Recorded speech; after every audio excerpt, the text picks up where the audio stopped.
Hey guys, what's going on? John here. We're going to take a look today at how video degrades over time. Or does it? I'm about to do something that you're told in school that you shouldn't do, but we're going to do it anyways just to see how this works. And to find out the truth, if it's imported in Premiere and exported several times, does it actually degrade over time? Or does Premiere Pro somehow make it uncompressible and it's just like the same video that's coming in and out? We're about to find out for sure. So in Premiere Pro here, I have a video clip of just a woman in a laboratory with a microscope.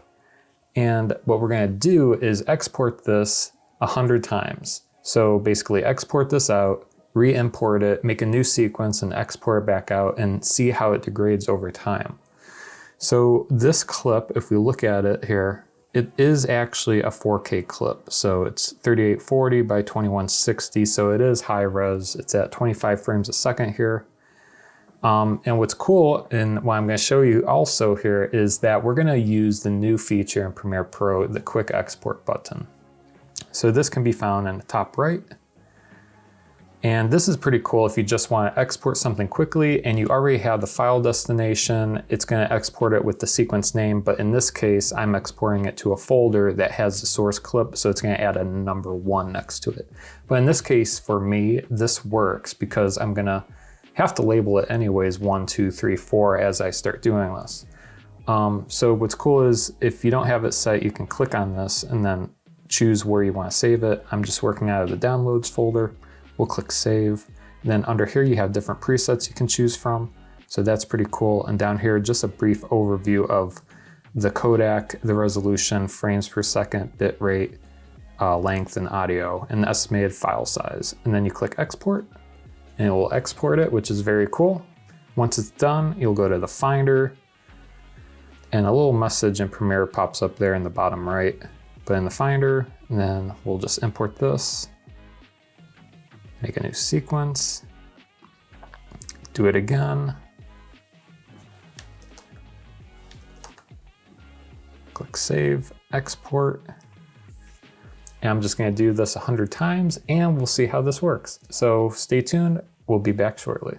2 hours later. Okay, we're back. And just kidding, I didn't actually end up exporting it 100 times.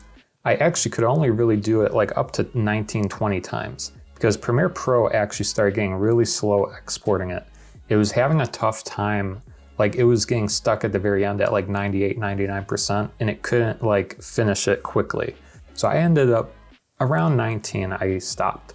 So let's dive in here and see what we have. So this was the first export, which is very similar to the original. So not bad. As we start going along here, we can see it starting to degrade. Her face, you can see some softening happening.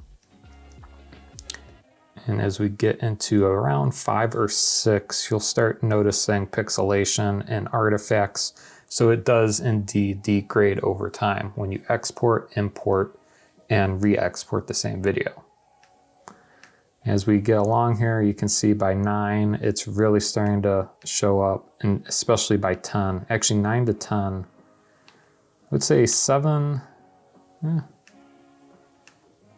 around 7, 8, it gets really bad. But if we go down here to like video, 13, you can see a lot of heavy artifacting and it's really starting to degrade over time. And I think the last video was 19, so yeah, you can see how this can get funky. And what's weird is it kind of goes in and out of the artifacting and the distortion.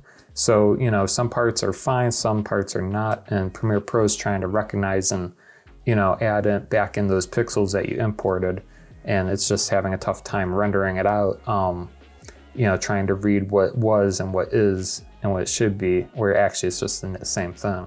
So there you have it, and you'll notice over time, if we look at the file size here, we're starting at 14 megabytes, and it works its way down.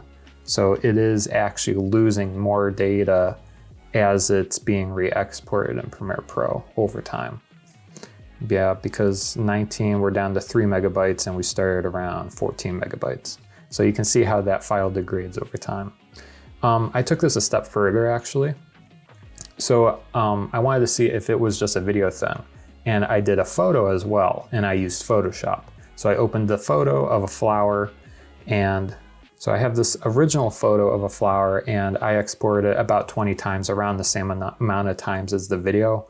And about the same thing happened. It did degrade. If we look here at the original photo, and we look at photo 20, you can see there is some slight artifacting happening here. And obviously, since it's a photo and not a moving video, it's very subtle of a difference because it's not as noticeable because it's not moving. So, but you can see some artifacting in the skies, and especially in the backgrounds and the out of focus regions. And what's interesting about Photoshop and doing it with photos is when you save it, the file actually gets bigger. It's at 17 megabytes, and the original photo I had was actually only 5 megabytes. So that's something weird that happened.